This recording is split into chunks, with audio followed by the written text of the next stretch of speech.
ကျွန်တော်လူတယောက်မုံပြီးဆိုရင်ကျွန်တော်တို့ဘယ်လိုစိတ်ကိုဘယ်လိုထားဥပမာကျွန်တော်လူတယောက်မုံနေဆိုရင်ဒါဒေါသပဲဗျာမုံနေဆိုတာကျွန်တော်ဒေါသအဲ့ဒေါသဖြစ်နေတဲ့စိတ်ကိုကျွန်တော်စိတ်အေးချမ်းအောင်ကျွန်တော်တို့ဘယ်လိုတိဆောက်ကြဒီနေ့မုံစိတ်ကိုဖြစ်ဖြောင်းနေ၄ချက်ကျွန်တော်ဖြစ်ဖြောင်းမှဖြစ်ပါတယ်ဒီ၄ချက်ကကျွန်တော်ရဲ့ကိုယ်ပိုင်တွေးခေါ်နေမှာမဟုတ်ဘူးပေါ့နော်ဖះရှင်ကျွန်တော်ဟောထားတဲ့တရားတွေထဲမှာသူပေးထားတဲ့ခိုင်လိုင်း၄ချက်ရှိအဲ့၄ချက်နဲ့ကျွန်တော်တို့လူတယောက်မုံတဲ့စိတ်ကိုဖြစ်ဖြောင်းပြီးတော့ကိုယ့်ရဲ့စိတ်ကိုအေးချမ်းအောင်လုပ်လို့ရတဲ့ဒီလည်း၄ချက်ပေါ့နော်ကျွန်တော်အဲ့ဒါကိုပြောပြဖြစ်ပါတယ်ကဲပထမဆုံးချက်ပထမဆုံးချက်ကလူတယောက်မုံပြီးဆိုရင်မေတ္တာပွားပါတယ်အဲ့ဆိုတော့ကုန်လိုက်တယ်နော်သူ့မုံမာတယ်ဆိုမှငါတို့ဘယ်လိုမေတ္တာပွားလို့ရမလဲကျွန်တော်တို့မေတ္တာပွားလို့မရဘူးဆိုရင်ကျွန်တော်စိတ်လည်းမအေးချမ်းတဲ့ခါကျတော့ဘယ်လိုပူလောင်နေရပါဗျာအဲ့တော့ဘယ်လိုလဲဆိုတော့သူ့မုံဝင်မဲ့မုံလိုက်တယ်မုံဝင်မဲ့လည်းကိုယ်စိတ်အေးချမ်းမှုအတွက်သူ့မေတ္တာလေးပွားတယ်သူချမ်းသာပါလေချမ်းသာပါလေဘေးကင်းနေကရှင်ပါလေအဲ့လိုမျိုးသူ့မေတ္တာပွားလိုက်တဲ့ခါကျတော့ကိုယ်စိတ်ကြီးအေးချမ်းလာတယ်ပေါ့နော်ဥပမာကျွန်တော်တာရကတစ်ခုပြပြမယ်ပေါ့နော်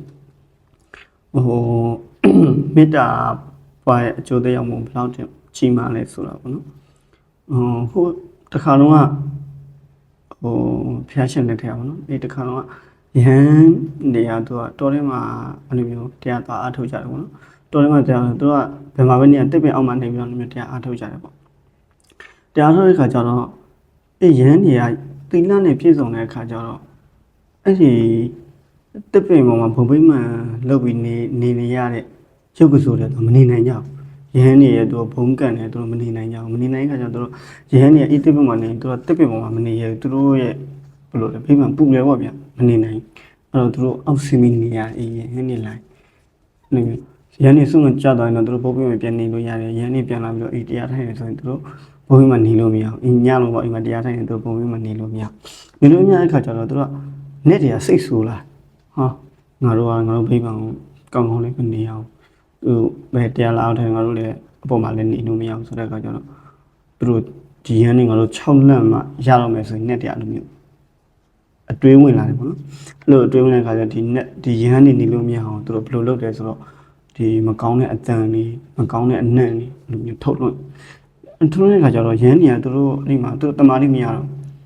တရားအားထုတ်နေတမာရီများတော့ဒီမကောင်းတဲ့အတန်နဲ့မကောင်းတဲ့အနံ့တွေကြောင့်သူတို့တရားထိုင်လို့မရမထိုင်လို့မရကဒီ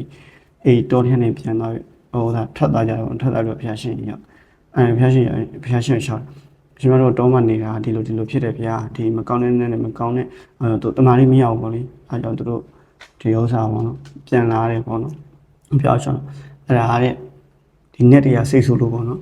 netတရားစိတ်ဆိုးတဲ့အခါကျတော့တဲ့မင်းတို့ငေါင်းထုတ်လိုက်တာတဲ့ငေါင်းထုတ်လိုက်တဲ့ခါကျတော့အဲ့နဲ့ရန်နေမျိုးဒါဆိုတို့ဘယ်လိုလုပ်ရမလဲဆိုတော့ဒီ net တွေကိုမေတ္တာပွားပေးပါမေတ္တာပို့ပေးပါတဲ့အဲ့ဆိုရင် net တွေမျိုးတို့ချစ်လာမယ်မျိုးတို့လည်းကုညီဆောက်ရှောက်လာမယ်ပေါ့အဲ့နဲ့မြတ်စွာဘုရားတို့ဒီရဟန်းတွေကိုမေတ္တာတော့ရန်ညူပေးလိုက်ပေါ့နော်ဒီမေတ္တာတော့ကအနည်းချုပ်ပြောမယ်ဆိုဒီမင်းကုန်းဆရာတော်ဘုရားကြီးသူဟောစားထားတဲ့ဒီမေတ္တာပွားနေ7မျိုးပေါ့နော်ဒီတို့များတော်ချမ်းသာမှုမြဲပါစေဥပယကိစ္စငြိမ်းကြပါစေအဲ့17ချက်ဒီ17ချက်လည်းဒီမေတ္တာတုတ်တွေကနေပြီးတော့အနည်းချုပ်ပြီးတော့ဆရာတော်ဘုရားကြီးကတော့ဒီရှုလို့ကောင်းအောင်သူပြန်ထုတ်လုပ်ထားတာပေါ့နော်အဲ့တော့ရဟန်းနေကိုမြတ်စွာဘုရားအဲ့ဒါမေတ္တာတုတ်သင်ပေးလိုက်တယ်ပေါ့နော်သင်ပေးလိုက်ရဟန်းနေကဒီမေတ္တာတုတ်ဟောစားပြီးတော့နှုတ်အားကိုဆောင်ပြီးတော့သူတော်တဲ့ပြန်သွားပြီးတော့ဒီnetတွေကိုဘုရားရှင်သင်ပေးလိုက်တဲ့မေတ္တာတုတ်နဲ့ရှုပေးတယ်ပေါ့နော်ရှုပေးတဲ့ခါကျတော့net တွေကသူတို့ကမှရင်းနေချစ်လာတယ်ကိုကြီးဆောက်ရှောက်လာတယ်အဲ့ဒါပါအကျိုးလဲဆိုတော့ဒီမေတ္တာပွားတဲ့အကျိုးပေါ့နော်မေတ္တာပွားတဲ့အကျိုးကကိုယ်ကိုချစ်ခင်လာစေတယ်ပေါ့နော်โอเคအဲ့ဒါတစ်ချက်ဒါမေတ္တာပွားတဲ့အကျိုးတက်ရောက်ပုံပဲကျွန်တော်ပြောပြပါမယ်နော်โอเคဒါဆိုရင်ငါလူတယောက်မုန်းနေပါလေဆိုဘာလို့ငါတို့သူ့ဘယ်လိုမေတ္တာပွားလို့ရပါမယ်ဆိုရင်နောက်တစ်ချက်ကရုဏာထားပါသူ့တနာပါပေါ့နော်အဓိကတော့ဘာလဲပြောသူ့တနာကျင်တာတနာလိုက်ပါပေါ့နော်တနာလိုက်ပါဆိုတော့ဘယ်လိုတနာမှာပေါ့ဥပမာကျွန်တော်ပြောပြဥပမာအခုဒီခေတ်ဆိုရနေမယ်ကျွန်တော်ပြောပြရအောင်ကျွန်တော်သမီးသားနေရကိုကသူ့အရင်ချစ်တယ်ကို သူ့ကိုရန်ချစ်ပါလေနဲ့သူကကိုယ်ကိုပြစ်သွားတယ်ပြစ်သွားတဲ့အခါကျတော့ကျွန်တော်ဒီနေရာကိုကျွန်တော်စိတ်နှလုံးသွင်းအောင်လို့ဆိုဟောသူ့ငါဒီလောက်ချက်တာနဲ့သူဟိုဆောင်မနေနိုင်ဘူးထွက်သွားတယ်ဟောသူကငါချစ်တာနဲ့မထိုက်တန်လို့ငါချစ်တာမထိုက်တဲ့ခါကျတော့သူငါပေးတာမှမနေနဲ့မနေဘဲနဲ့ထွက်သွားတယ်။အော်ငါချစ်ပေးတာလည်းမထိုက်တန်ပါလား။အဲ့လိုမျိုးတနာပါတော့ဒါချစ်တာလည်းမထိုက်တန်ပါလားဆိုတော့ခံပြင်းစိတ်မဟုတ်ပဲနဲ့သူတနာတဲ့စိတ်ပေါ့နော်။ဒီနေရာမှာကျွန်တော်ခံပြင်းစိတ်ပါမို့သူတနာ။အော်သူငါချစ်တာလည်းမထိုက်တန်ဘူးသူငါချစ်တာမခံနိုင်ဘူး။အော်ငါရဲ့ဟိုပြုဆောက်ရှောက်မှုကိုသူဘယ်လိုလဲငါရဲ့ give ဆိုင်မှုတွေငါရဲ့ပြုဆောက်ရှောက်မှုတွေသူမခံနိုင်ဘူး။တနာဖို့ကောင်းပါလားအဲ့လိုမျိုးနော်အဲ့လိုမျိုးတွေးပြီးတော့ကျွန်တော်တို့ဒီဘုံနဲ့စိတ်ကိုဖြစ်ဖြောင်းမယ်ပေါ့နောက်တစ်ခုကျတော့ကန်ကန်အကျိုးတွေးကန်ကန်အကျိုးတွေရတယ်ဒါလည်းကျွန်တော်ခေတ်တခါရပြီးပြောမယ်ပေါ့နော်ခုသမီးသားနှစ်ယောက်အကြောင်းမတိုက်ဆောင်ကျွန်တော်လမ်းခွဲသွားတယ်အဲ့ချိန်မှာကျွန်တော်တို့ဝမ်းနေစိတ်နဲ့မဖြစ်သူ့ပုံမုံဒီစိတ်နဲ့ဖြစ်ဘယ်လိုတွေးမလဲဆိုတော့သူနဲ့ငါနဲ့ကရည်စရာဒီလောက်ပဲပါလားသူလည်းသူ့ကံကြောင်းနဲ့သူနဲ့ခွဲလာငါလည်းငါကံကြောင်းနဲ့ငါပဲနေရတာဒီငါတို့တစ်နှစ်လားနှစ်နှစ်လားသုံးနှစ်လားတွေးဆုံမှုကံဒီတောင်းရွေးပါလာတာပဲဒါကံတယောက်နဲ့တယောက်ကံညင်မတူတော့လို့လန်ခွဲလိုက်ရတာပဲဆိုပြီးတော့ကျွန်တော်အဲ့လိုမျိုးစိတ်နှလုံးသွင်းမယ်ဆိုရင်ရတယ်ပေါ့နော်နောက်ဆုံးတစ်ချက်ကျွန်တော်တို့သူ့ကိုမေတ္တာလည်းမပွားနိုင်ဘူးခရုဏာလည်းမထားနိုင်ဘူးကံအကျိုးလည်းကျွန်တော်တို့မတွေးနိုင်တော့ဆိုရင်လုံးဝမြင့်ဖြစ်ဖို့ဆက်ဆက်ပြန်နေနေပြီမြင့်ဖြစ်တဲ့နေရာမှာကျွန်တော်ပရိသေအနေနဲ့ကတော့မေ့ဖို့တော့ခက်တယ်ပေါ့နော်မေ့ဖို့ခက်ဆိုတော့မြန်ရအောင်မေ့ပြေးတယ်မြင်စားဘယ်လိုမေ့ပြရမလဲဆိုသူ့အကြောင်းဝင်လာနဲ့ no လုံးဝမထိန်ဘူးသူ့အကြောင်းဝင်လာနဲ့ကျွန်တော်တို့ကဒေါသဖြစ်တော့မှာလေဒေါသဖြစ်တော့ဆိုဒေါသဆိုတဲ့နေရာမှာဒီ